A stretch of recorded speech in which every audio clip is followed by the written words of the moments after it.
Utilisé à la fois par les collectivités locales et les grands ministères, le contrat de partenariat public-privé, ou PPP, s'est imposé en quelques années comme un véritable outil de la commande publique. Entre la nouvelle cité judiciaire des Batignolles ou encore la ligne à grande vitesse LGV-SEA, c'est plus de 550 contrats de ce type qui ont été signés en France depuis 2004. Mais 10 ans après son entrée en vigueur, le législateur a décidé de réviser son régime juridique à travers une nouvelle ordonnance. Pour mieux comprendre ce texte, et notamment ses conséquences sur les conditions de recours, le magazine des affaires a décidé d'interviewer Jérôme Pentecoste, associé du cabinet Wragg, Lawrence, Graham & Co.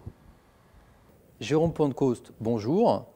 Alors, les recours contentieux constituent le sujet du moment et semblent s'opposer à la finalisation de plusieurs grands projets publics, comme par exemple le fameux stade Roland-Garros, qui n'est toujours pas lancé. Pourquoi les PPP semblent-ils particulièrement exposés à ce type de recours? Parce que les projets de PPP génèrent deux facteurs d'opposition. Opposition au projet lui-même, opposition au montage en PPP.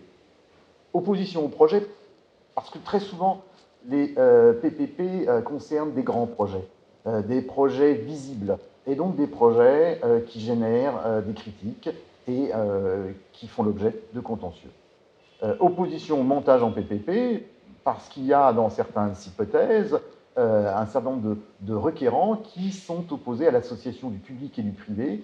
Je prends l'exemple du dossier que je connais bien de l'Université de Paris 7, où nous sommes dans ce schéma-là.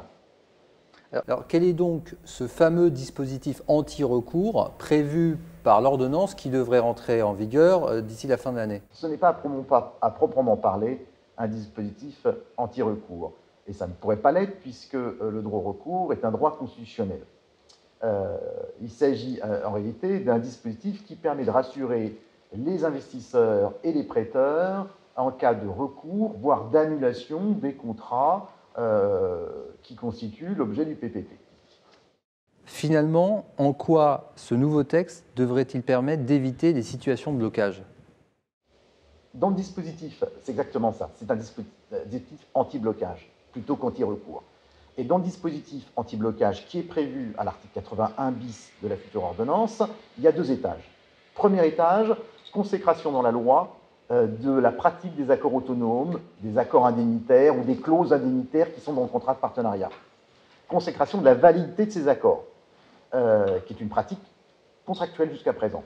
Deuxième étage, définition au sein des dépenses utiles, celles qui sont donc indemnisables, d'un certain nombre de frais financiers et tout particulièrement des coûts de rupture, des swaps, pour lesquels nous ne sommes pas certains, au regard de la jurisprudence existante, qu'ils soient indemnisables aujourd'hui en tant que dépenses utiles.